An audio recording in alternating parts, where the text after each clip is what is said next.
ಹುಬ್ಬಳ್ಳಿ ನಗರ commissionerate ವ್ಯಾಪ್ತಿಯ ಕಮರಿಪೇಟೆ police ಠಾಣಾ ಸರಹದ್ದಿನಲ್ಲಿರುವಂತಹ ಗುರುಸಿದ್ದೇಶ್ವರ ನಗರ ಅನ್ನುವಂತಹ ಏರಿಯಾದಲ್ಲಿ ಸಂಜೆ ಒಂದು 6:30-7 ಗಂಟೆ ಸುಮಾರಿಗೆ ಹುಡುಗರು ಆಟ ಆಡಬೇಕಾದ್ರೆ ಏನೋ ಒಂದು ಸ್ವಲ್ಪ ಗೊಂದಲ ಆಯಿತು ಅಂತಂದು ಒಂದು ಮಗು 6ನೇ ಕ್ಲಾಸ್ ಓದ್ತಾ ಇರುವಂತ ಮಗು ಮನೆಯಿಂದ ಚಾಕು ತಗೊಂಡ್ಬಂದ್ಬಿಟ್ಟು ಒಂದು ಇನ್ನೊಬ್ಬ ಜೊತೆಗೆ ಆಡ್ತಿದ್ದಂತ ಹುಡುಗನ್ಗೆ ಹಾಕಿದ್ದಾರೆ. ಅವನು 9ನೇ ಕ್ಲಾಸ್ ಓದ್ತಾ ಇರುವಂತ ಮಗು. ಇಮಿಡಿಯೇಟ್ ಆಗಿ ಯಾರು ಈ ಚಾಕುವನ್ನ ಹಾಕಿದ ಆ ಮಗುವಿನ ತಾಯಿನೇ ಒಂದು ಗಾಡಿ ಮಾಡ್ಕೊಂಡು ಇಮಿಡಿಯೇಟ್ ಆಗಿ ಆಸ್ಪತ್ರೆಗೆ ತಗೊಂಡ್ಬಂದಿದ್ದಾರೆ. ಸೊ ಅವ್ರಿಗೆ ಗಾಯದ ತೀವ್ರತೆ ಮತ್ತು ಒಳಗಡೆ ಆಗಿರುವಂತಹ ಪೆಟ್ಟಿನ ಅಂದಾಜಿಲ್ಲ. ಸೊ ತಂದಂತ ಸಂದರ್ಭದಲ್ಲಿ ಕೆಎಂಸಿಯಲ್ಲಿ ಬ್ರಾಡ್ ಡೆಡ್ ಅಂತ ಹೇಳಿದ್ದಾರೆ. ಸೊ ಇದೊಂದು ಬಹಳ ಹೃದಯ ವಿದ್ರಾವಕ ಘಟನೆ. ಯಾಕಂದ್ರೆ ಇದರಲ್ಲಿ 6ನೇ ಕ್ಲಾಸ್ ಮಗು, ಅದು ನೋಡ್ಲಿಕ್ಕೂ ಒಂದು ಇಷ್ಟೇ ಇದೆ, ನಮ್ಮ ಸೊಂಟಕ್ಕೂ ಬರೋದಿಲ್ಲ, ಇಷ್ಟು ಹೈಟ್ ಇದೆ ಅಷ್ಟೇ. ಅದು ಈ ರೀತಿ ಒಂದು ಕೃತ್ಯ ಎಸಗ್ಬಿಟ್ಟಿದೆ. ಮೃತ ಹೊಂದಿರುವಂತಹ ಹುಡುಗ ಕೂಡ 8ನೇ ಕ್ಲಾಸ್ ಪಾಸ್ ಆಗಿ 9ನೇ ಕ್ಲಾಸ್ ಇದ್ದಾನೆ. ಅವನಿಗೂ ಒಂದು 13-14 ವರ್ಷ ಇದೆ ಅಷ್ಟೇ. ಅನ್ಫಾರ್ಚುನೇಟ್ಲಿ ಒಬ್ಬನೇ ಮಗ. ಅವ್ರ ತಂದೆ ರೊಟ್ಟಿ ಮಾಡಿ ವ್ಯಾಪಾರ ಮಾಡುವಂತಹ ಬಡ ಕುಟುಂಬ.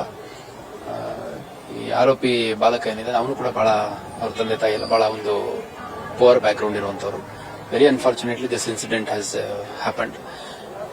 ಹಂಗಾಗಿ ಏನ್ ಪ್ರೊಸೀಜರ್ ಇದೆ ಆ ಪ್ರೊಸೀಜರ್ ಪ್ರಕಾರ ನಾವು ಪ್ರಕರಣ ದಾಖಲು ಮಾಡ್ಕೊಳ್ಳುವಂಥದ್ದು ಮತ್ತು ಜುವೆನೈಲ್ ಬೋರ್ಡ್ ಮುಂದೆ ಪ್ರೊಡ್ಯೂಸ್ ಮಾಡಬೇಕಾಗತ್ತೆ. ಆ ಒಂದು ಪ್ರಕ್ರಿಯೆಯನ್ನು ಮಾಡಲಾಗುತ್ತೆ. ಮತ್ತೆ ನಾನು ಎಲ್ಲ ಪೋಷಕರಲ್ಲಿ ಒಂದು ಮನವಿ ಮಾಡ್ಲಿಕ್ಕೆ ಇಷ್ಟಪಡುವಂಥದ್ದು, ನೋಡಿ, 6ನೇ ಕ್ಲಾಸ್ ಮಗು ಚಾಕು ತಗೊಂಬಂದು ಹಾಕುವಂತ ಒಂದು ಪ್ರವೃತ್ತಿ ಬೆಳೆದಿದೆ ಅಂತಂದ್ರೆ ವೆರಿ ಅನ್ಫಾರ್ಚುನೇಟ್.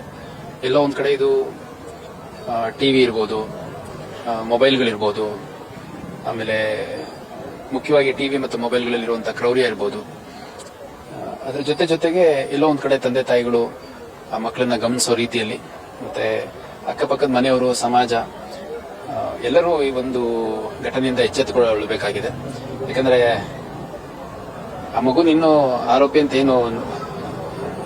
ಅಂತ ಕರೆಯೋ ಸಂದರ್ಭ ಬಂದಿದೆ ಬಿಟ್ರೆ ತಂದೆ ತಾಯಿಗಳು ಎತ್ಕೊಂಡು ಓಡಾಡಂತ ಮಗು. ಯಾಕಂದ್ರೆ ಇರೋದು ಸ್ವಲ್ಪ ಕುಳ್ಳ ಇದೆ. ತಂದೆ ತಾಯಿಗಳು ಎತ್ಕೊಂಡು 1-2 ಫೋಟೋ ನೋಡಿದೆ. ತಂದೆ ತಾಯಿ ಎಲ್ಲ ಎತ್ಕೊಂಡಿದ್ದಾರೆ ಈ ಒಂದು 15 ದಿವಸ ವಾರದ ಕೆಳಗಡೆ ಆಗಿರುವಂತ ಘಟನೆಯಲ್ಲಿ. Very unfortunate. ಈ ತರ ಇನ್ಸಿಡೆಂಟ್ಗಳು ಆಗಬಾರ್ದು. ದಯವಿಟ್ಟು ಎಲ್ಲ ಪೋಷಕರು ತಮ್ಮ ಮಕ್ಕಳ ಚಟುವಟಿಕೆ, ಅವ್ರ ಮನಸ್ಥಿತಿ, ಇದ್ರ ಬಗ್ಗೆ ಸ್ವಲ್ಪ ಗಮನ ಹರಿಸಬೇಕು ಅಂತ ನಾನು ಮನವಿ ಮಾಡ್ತೇನೆ. ಈ ಹಿಂದೆ ನಾನು ಬೆಂಗಳೂರು ಡಿಸಿಪಿ ಇದ್ದಂತ ಸಂದರ್ಭದಲ್ಲಿ ಒಂದು 7ನೇ ಕ್ಲಾಸ್ ಓದ್ತಿರುವಂತ ಹೆಣ್ಮಗಳು ತನ್ನ ತಂದೆಯನ್ನೇ ಬಹಳ ಬ್ರೂಟಲ್ ಆಗಿ ಕೊಲೆ ಮಾಡಿದ್ಲು. ಸೊ ಆ ಒಂದು ಸಂದರ್ಭದಲ್ಲೂ ಕೂಡ ನಾನು ಅದೇ ಮನವಿಯನ್ನ ಮಾಡಿದ್ದೆ. ಮಕ್ಕಳ ಮನಸ್ಥಿತಿ ಏನಿದೆ ಅನ್ನೋಂಥದ್ದನ್ನು ಸ್ವಲ್ಪ ನೋಡ್ತಾ ಇರಿ. ತಮಗೆ ಗೊತ್ತಾಗ್ಲಿಲ್ಲ ಅಂದ್ರೆ ಟೀಚರ್ಸ್ ಕೇಳುವಂಥದ್ದು, ಅಥವಾ ಯಾರಾದ್ರೂ ಸ್ವಲ್ಪ ನಿಮ್ಮ ಏರಿಯಾದಲ್ಲಿರುವಂತ ಬುದ್ಧಿವಂತರು, ನಮ್ಮ ಮಗ ಹೆಂಗ್ ಆಟ ಆಡ್ತಾನೆ, ಹೊರಗೆ ಹೋದಾಗ ಏನ್ ರ್ಯಾಶ್ ಆಗಿರ್ತಾನ, ರೂಡ್ ಆಗಿರ್ತಾನ, ಅಗ್ರೆಸಿವ್ ಆಗಿರ್ತಾನ, ಅದೆಲ್ಲ ಸ್ವಲ್ಪ ಗಮನ ಹರಿಸಬೇಕಾಗತ್ತೆ. ಇದ್ರಲ್ಲಿ ನೋಡಿ, ಮೃತ ಹೊಂದಿರುವಂತ ಮಗು ಒಂದ್ ಕಡೆ ಆದ್ರೆ ಅದಕ್ಕೆ ಚಾಕು ಹಾಕಿರುವಂತ 6ನೇ ಕ್ಲಾಸ್ ಮಗುವಿನ ತಾಯಿನೇ ಹುಡುಗನ ಕರ್ಕೊಂಡು ಒಂದು 2 ವೀಲರ್ ಅಲ್ಲಿ ಹತ್ತಿಸ್ಕೊಂಡು ಹಾಸ್ಪಿಟ್ಲಿಗೆ ತಗೊಂಡ್ಬಂದಿದ್ದಾರೆ. ಸೊ ಅವ್ರು ಮೋಸ್ಟ್ಲಿ ಚಾಕು ಹಾಕಿದ್ದಾರೆ, ಒಂಚೂರು ರಕ್ತ ಬಂದಿರಬಹುದು ಅಂತಂದು ಅಂದ್ಕೊಂಡಿದ್ದಾರೆ. ಅವ್ರದೇ ದುಃಖ ಜಾಸ್ತಿ ಇದೆ ಇಲ್ಲಿ. ಸೊ ಇನ್ನು ವೆರಿ ಅನ್ಫಾರ್ಚುನೇಟ್. ಈ ತರ ಘಟನೆಗಳು ನಮ್ಮ ಕರಿಯರಲ್ಲಿ ಇದೆ ಫಸ್ಟ್ ಟೈಮ್ ನಾವು ನೋಡ್ತಿರೋದು. 6ನೇ ಕ್ಲಾಸ್ ಮಗು ಒಂದು ತನ್ನ ಸ್ನೇಹಿತನ ಪರಿಚಯಸ್ಥರ ಮಗುಗೆ ಚಾಕು ಹಾಕಿ ಅದರಿಂದ ಸಾವಾಗಿರುವಂತದ್ದು ನಾನು ಇದೇ ಫಸ್ಟ್ ನೋಡ್ತಿರೋದು. ನಮ್ಮ ಡಿಸಿಪಿ ರವೀಶ್ ಅವರು ಹೇಳ್ತಾ ಇದ್ರು, ಅವರ ಒಂದು 33 ವರ್ಷ ಸರ್ವಿಸ್ ಅಲ್ಲಿ ಅವರು ಕೂಡ ಇಷ್ಟು ಚಿಕ್ಕ ವಯಸ್ಸಿನ ಮಗು ಈ ರೀತಿ ಕೃತ್ಯ ಎಸಗಿರುವಂತದ್ದು ಫಸ್ಟ್ ಟೈಮ್ ನೋಡ್ತಾ ಇರೋದಂಥದ್ದು.